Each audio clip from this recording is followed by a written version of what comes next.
নবম দশম শ্রেণীর শিক্ষার্থী বন্ধুরা কেমন আছো তোমরা? আশা করি ভালো আছো। আমিও ভালো আছি। অনলাইন ক্লাস আঙ্গারিয়া উচ্চ বিদ্যালয় শরীয়তপুর সদর শরীয়তপুর অনলাইন ক্লাসে তোমাদেরকে শুভেচ্ছা জানাচ্ছি। আজ আমি বাংলা প্রথম পত্রের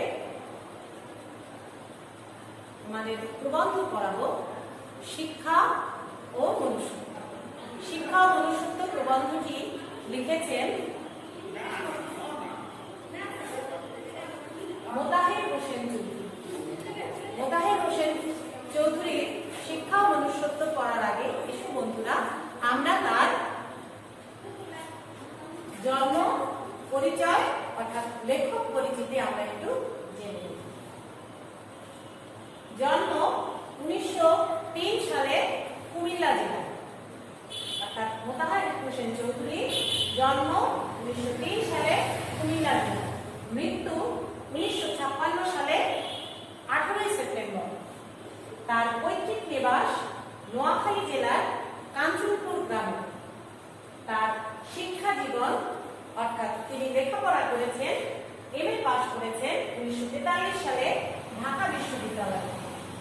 কর্মজীবনে তিনি বাংলা ভাষা ও সাহিত্যের অধ্যাপক ছিলেন এবং শিক্ষা পত্রিকার সঙ্গে লেখালেখির সূত্রে তিনি যুক্ত ছিলেন।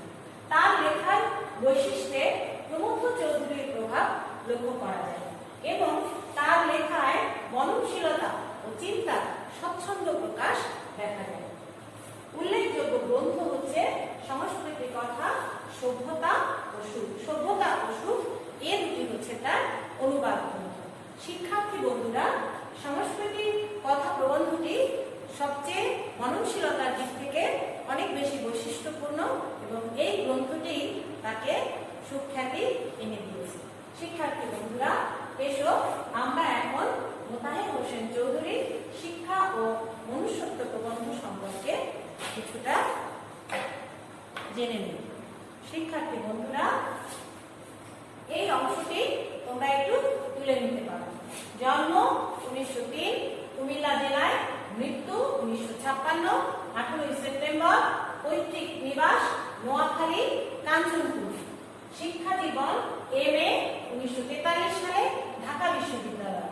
কর্মজীবন তিনি বাংলা ভাষা ও সাহিত্যের অধ্যাপক ছিলেন এবং কর্মসূত্রে লেখালেখির সূত্রে তিনি শিক্ষা পত্রিকার সঙ্গে যুক্ত। লেখার বৈশিষ্ট্য প্রমথ চৌধুরীর প্রভাব লক্ষণীয়। তার লেখায় মননশীলতা ও চিন্তার স্বচ্ছন্দ প্রকাশ দেখা যায়। তার উল্লেখযোগ্য গ্রন্থ সংস্কৃতি কথা, সভ্যতা ও সুখ। শিক্ষার্থী বন্ধুরা, এই অংশটুকু তোমরা তুলে নাও।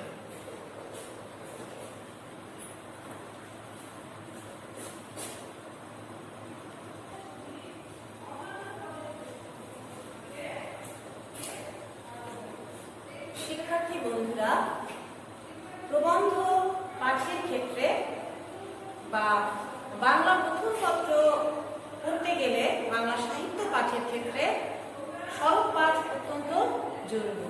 তাই শিক্ষার্থী বন্ধুরা, প্রবন্ধ পাঠের ক্ষেত্রেও সরল পাঠ অত্যন্ত জরুরি। শিক্ষা ও মনুষ্যত্ব প্রবন্ধটির প্রতিটি লাইন পড়ে আমাদেরকে বুঝতে হবে।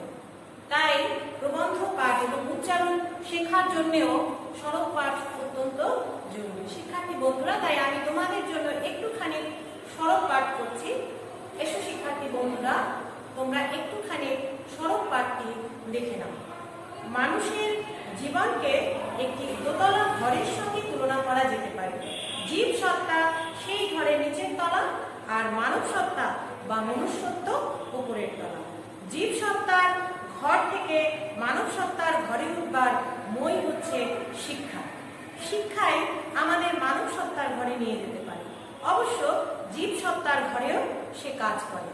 খুব পিপাসার ব্যাপারটি মানবিক করে তোলায় তার অন্যতম কাজ, কিন্তু তার আসল কাজ হচ্ছে মানুষকে মনুষ্যত্ব লোকের সঙ্গে পরিচয় করতে। অন্য কথায়, শিক্ষার যেমন প্রয়োজনের দিক আছে, তেমনি অপ্রয়োজনীয় দিকও আছে। আর অপ্রয়োজনীয় দিকই তার শ্রেষ্ঠ দিক। সে শেখায় কি করে জীবনকে উপভোগ করতে হয়, কি করে মনোমালিক হয়ে অনুভূতি ও কল্পনার রস আস্বাদন জীবটা যে বড় হয়ে ওঠে না, তার কারণ ভুল শিক্ষা নিচের তলায় বিশৃঙ্খল জীবসত্তার ঘরটি এমন বিশৃঙ্খল হয়ে আছে যে হতভাগ্য মানুষকে সবসময় সে সম্বন্ধে সচেতন থাকতে হয়। উপরের তলার কথা সে মনেই আনতে পারে না। অর্থ চিন্তার নিগড়ে সকলে বন্দী, ধনী দরিদ্র সকলেরই অন্তরে সেই একই ধ্বনি উত্থিত হচ্ছে, চাই চাই আরো চাই।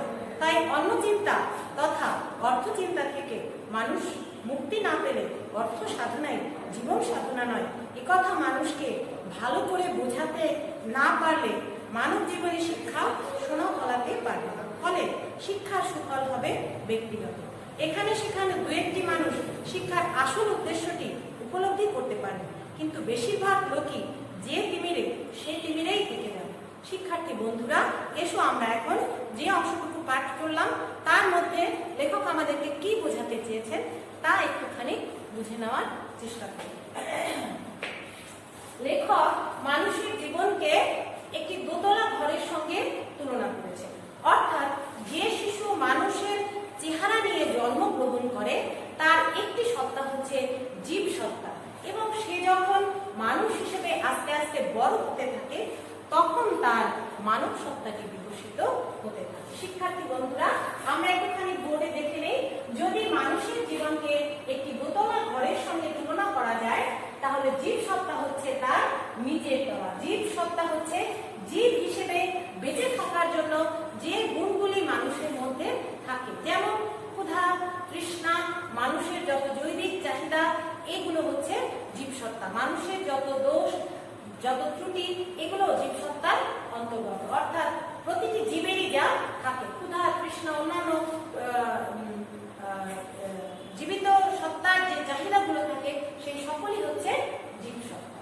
এখন জীবসত্তা থেকে মানব সত্তায় উঠতে হলে একটি শিশু প্রয়োজন কি? সেটি হচ্ছে শিক্ষা।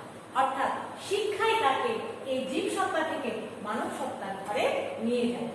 মানব সত্তা হচ্ছে মানুষ হিসেবে তার যে গুণ অর্জন করতে হয় সেই গুণগুলি হচ্ছে মানব সত্তা, অর্থাৎ মানুষের মনুষ্যত্ব। মনুষ্যত্ব অর্জন না করতে পারলে একজন মানুষ হাতে পায়ে চেহারায় মানুষের আকৃতি হলেও সে কিন্তু আসলে মানুষ হতে পারে না। তাকে মনুষ্যত্ব অর্জন করতে হয় কিসের মাধ্যমে? শিক্ষার মাধ্যমে।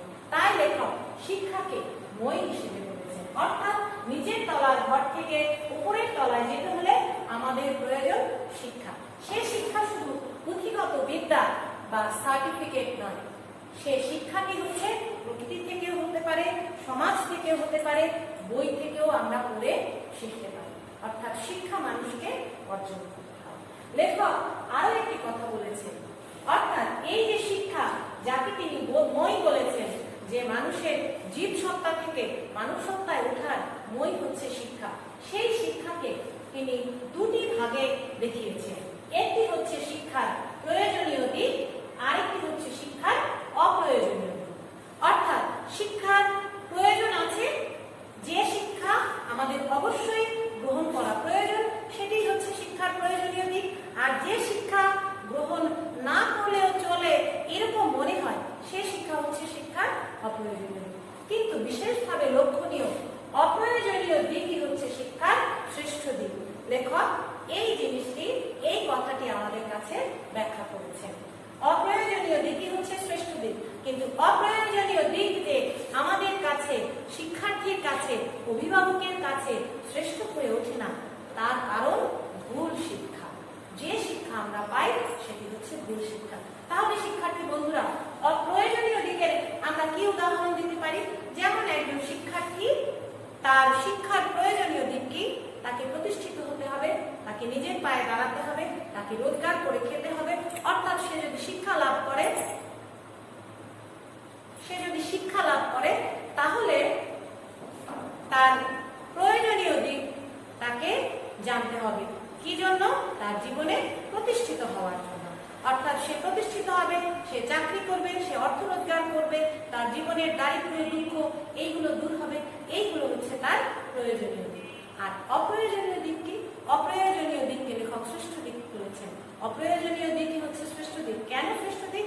কারণ অপ্রয়োজনীয় দিকই মানুষকে মনের মধ্যে তার যে সুপ্ত চেতনা, তার যে সৌন্দর্য বোধ, অর্থাৎ প্রকৃত মানুষ হয়ে উঠলে তার যে অনুভূতি ও কল্পনার রস আস্বাদন করা যায়, সেইগুলো তিনি আস্বাদন করতে পারেন। অর্থাৎ একজন শিক্ষিত, প্রকৃত শিক্ষিত মানুষ অপ্রয়োজনীয় দিকটাকেই বেশি গুরুত্ব দেয়, এই শ্রেষ্ঠ দিকটি তার মধ্যে সে অর্জন করার চেষ্টা করে। শিক্ষার্থী বন্ধুরা, কিন্তু ভুল শিক্ষা আমাদের অপ্রয়োজনীয় এই দিকটিকে বড় হতে দেয় না। এটি যেমন সত্যি, তেমনি নিচের তলার জীব সত্তার যে ঘর, সেটি এমন বিশৃঙ্খল হয়ে থাকে যে উপর তলার ওই মানব সত্তা সম্পর্কে আমাদের মনেই আসে না। অর্থাৎ দারিদ্র থাকলে, ক্ষুধা, দারিদ্র এইগুলো যখন থাকে মানুষের সমাজে, সংসারে, তখন সে মানব সত্তার কথা চিন্তাই করতে পারে না। তাই অন্য চিন্তা এবং অর্থ চিন্তা থেকে মানুষকে মুক্তি দিতে হবে। আমাদের ধনী দরিদ্র লেখক বলেছেন, সকলের অন্তরেই চাই চাই আরো চাই। অর্থাৎ যার অল্প আছে, তার অল্প প্রয়োজন, যার বেশি আছে তার আরো বেশি অর্থ প্রয়োজন। এই জায়গা থেকে লেখক আমাদের বেরিয়ে আসতে বলেছেন। কেন বেরিয়ে আসতে বলেছেন? কারণ আমরা যদি এই জায়গা থেকে মুক্তি না পাই, অর্থ সাধনা জীবন সাধনা নয়, জীবনের সাধনা কখনোই শুধু টাকা রোজগার হতে পারে না।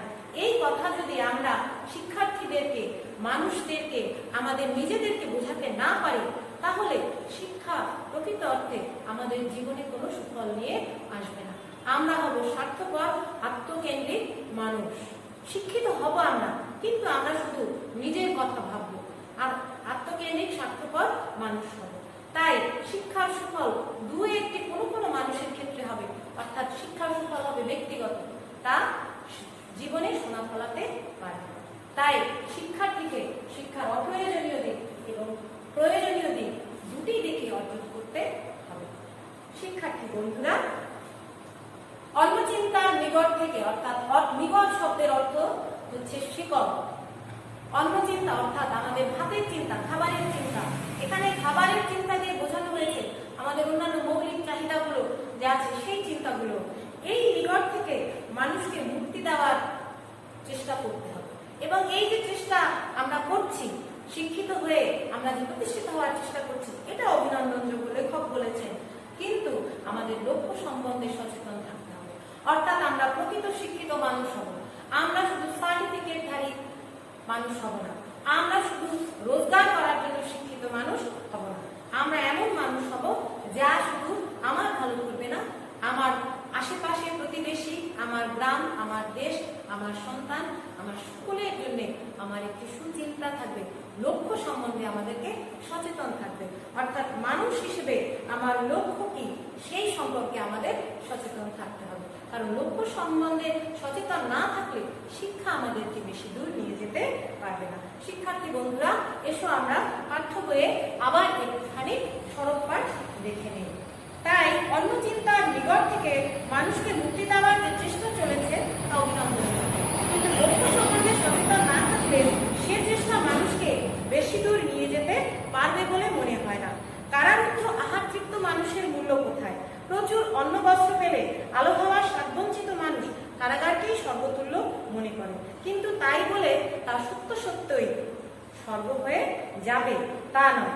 বাইরের আলো হওয়ার স্বাদ পাওয়া মানুষ প্রচুর অন্ন বস্ত্র পেলেও কারাগারকে কারাগারই মনে করবে, এবং কি করে তার থেকে মুক্তি পাওয়া যায় তাই হবে তার একমাত্র চিন্তা। আকাশ বাতাসের ডাকে যে পক্ষী আকুল, সে কি খাঁচায় বন্দী হবে? সহজে দানা পানি পাওয়ার লোভে অন্ন বস্ত্রের প্রাচুর্যের চেয়েও মুক্তি বড়, এই বোধটি মানুষের মনুষ্যত্বের পরিচয়। শিক্ষার্থী বন্ধুরা, লেখক বলেছেন যে অন্ন বস্ত্র পেয়ে যদি কেউ মনে করে আমি সব পেয়ে গেছি, তাহলে সেটি ভুল। কারণ যদি কোনো শিশু কারাগারে জন্মগ্রহণ করে, তাহলে তার কাছে অন্ন বস্ত্র পেলেই কারাগারটি তার কাছে সর্বতুল্য মনে হবে। কিন্তু যে শিশু বাইরে জন্মগ্রহণ করেছে, কারাগারের বাইরে, মাঠে দৌড়িয়েছে, পুকুরে সাঁতার কেটেছে, রাস্তায় ঘোরাফেরা করেছে এবং স্বাধীন জীবন যাপন করেছে, তাকে যদি কারাগারে বন্দি করে বা কোনো একটা জায়গায় বন্দি করে প্রচুর অন্ন বস্ত্র দেওয়া হয়, তবুও সে সেখানে থাকতে ভালোবাসবে না। আমি শিশুর উদাহরণ দিলাম, প্রতিটি মানুষের ক্ষেত্রে এইরকম। অর্থাৎ মানুষের এই মৌলিক চাহিদাগুলো পূরণ হলেও যদি তার স্বাধীনতা না থাকে, তাহলে সে মুক্তির অনুভূতি যদি সে তার না অনুভব করে, তাহলে সে সেখানে থাকতে ভালোবাসবে না। অর্থাৎ যত দরিদ্রই হোক, যে স্বাধীন মানুষ, তাকে কারাগারে নিয়ে বন্দি করলে সে সবসময় চাইবে আমি কারাগার থেকে মুক্ত হব। সেই রকম আমাদের মুক্তির প্রয়োজন। শিক্ষা যদি যথাযথ হয়, শিক্ষাকে যদি আমরা যথাযথভাবে নিতে পারি, তাহলেই আমরা মুক্তি অনুভব করতে পারব। শিক্ষার্থী বন্ধুরা, আমরা আরো একটুখানি পাশে যাই। চিন্তার স্বাধীনতা, মুক্তির স্বাধীনতা, আত্মপ্রকাশের স্বাধীনতা যেখানে নেই, সেখানে মুক্তি নেই। মানুষের অন্ন বস্ত্রের সমস্যা সমাধানের চেষ্টা করতে হবে এই মুক্তির দিকে লক্ষ্য রেখে। ক্ষুৎপিপাসায় কাতর মানুষটিকে তৃপ্ত রাখতে না পারলে আত্মার অমৃত উপলব্ধি করা যায় না বলে ক্ষুৎপিপাসায় তৃপ্তির প্রয়োজন। একটা বড় লক্ষ্যের দিকে দৃষ্টি রেখে অন্নবস্ত্রের সমাধান করা ভালো, নইলে তা আমাদের বেশি দূর নিয়ে যেতে পারবে না। শিক্ষার্থী বন্ধুরা, আমরা আমাদের মৌলিক চাহিদাগুলো পূরণ করবো, অন্নবস্ত্রের সমস্যার সমাধান করব, কিন্তু আমাদের মুক্তির দিকে লক্ষ্য রাখতে বলেছেন। লেখক বলেছেন আত্মার মুক্তি আছে বিশ্বের মধ্যে তিনটি মুক্তি, তিনটি স্বাধীনতা। একটি হচ্ছে চিন্তার স্বাধীনতা, বুদ্ধির স্বাধীনতা এবং আত্মপ্রকাশের স্বাধীনতা। আমি যদি স্বাধীনভাবে চিন্তা করতে না পারি, আমার বুদ্ধি যদি আটকে যায় চিন্তা করতে গিয়ে, আমার বুদ্ধি যদি থমকে যায়, অর্থাৎ আমি স্বাধীনভাবে চিন্তা করতে না পারি, স্বাধীনভাবে আমার বুদ্ধিকে পরিচালিত করতে না পারি, আমার আত্মপ্রকাশ করতে গিয়ে যদি আমাকে থেমে যেতে হয়, তাহলে আমি স্বাধীন মানুষ নই। তাই অন্নবস্ত্রের সমস্যার সমাধান আমাকে করতে হবে একটি বড় লক্ষ্যের দিকে রেখে। ক্ষুৎপিপাসায় কাতর মানুষটিকে লেখক বলেছেন যদি তৃপ্ত রাখতে না পারি, তাহলে শিক্ষা অর্জন যথাযথ হবে না। ক্ষুৎপিপাসায় কাতর মানুষটিকেও তৃপ্তি রাখতে হবে, কিন্তু তা রাখতে হবে একটি বড় লক্ষ্যের দিকে মুখ রেখে। কি করে সেই বড় লক্ষ্যটি কি? সেটি হচ্ছে মনুষ্যত্ব অর্জন। তাহলে শিক্ষার দুটি দিক, একটি হচ্ছে অন্নবস্ত্রের সমস্যার সমাধান করতে হবে, আর একটি হচ্ছে মানুষকে মুক্তি দিতে হবে। কিসের দিকে লক্ষ্য রেখে? মনুষ্যত্ব অর্জনের দিকে লক্ষ্য রেখে। তাহলে মুক্তির জন্য দুটি উপায় অবলম্বন করতে হবে। মানুষের মুক্তির দুটি উপায় অবলম্বন করতে হবে। একটি হচ্ছে শিক্ষা দীক্ষার মাধ্যমে মানুষকে মনুষ্যত্বের স্বাদ পাওয়াতে হবে, আর একটি হচ্ছে অন্নবস্ত্রের সমস্যার সমাধান থেকে মানুষকে মুক্তি দিতে হবে। শিক্ষার্থী বন্ধুরা, এরকম হলে মানব জীবনে উন্নয়ন সম্ভব। আমি যদি দেশের উন্নয়নের কথা বলি, মানুষের উন্নয়নের কথা বলি, তাহলে মুক্তির এই দুটি উপায়কে অবলম্বন করতে হবে। না হলে মনুষ্যত্ব অর্জন করলেও তাহলে সেই মনুষ্যত্ব মানুষকে উন্নয়নের ক্ষেত্রে সুদীর্ঘ সময় নেবে। শুধু মনুষ্যত্ব দিয়ে উন্নয়নে সুদীর্ঘ সময় লাগবে।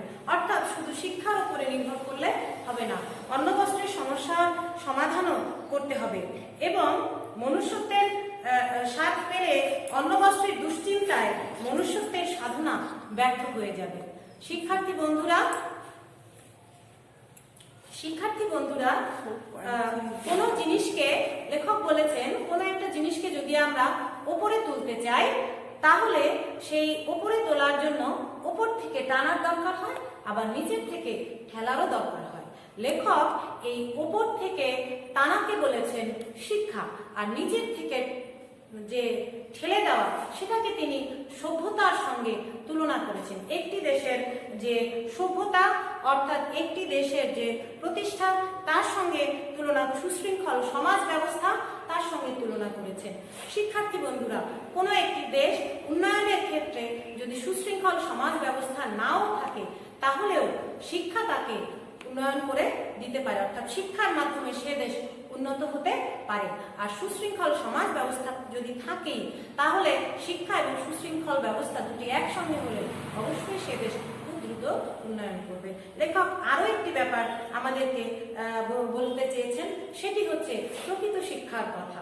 অর্থাৎ আমরা শুধু সার্টিফিকেটধারী মানুষ হব না, আমরা শুধু কেতাদুরস্ত দূরস্থ বা লেফাফা দূরস্থ হবে না। লেখক বলেছেন লেফাফা দূরস্থি আর শিক্ষা এক কথায় নয়।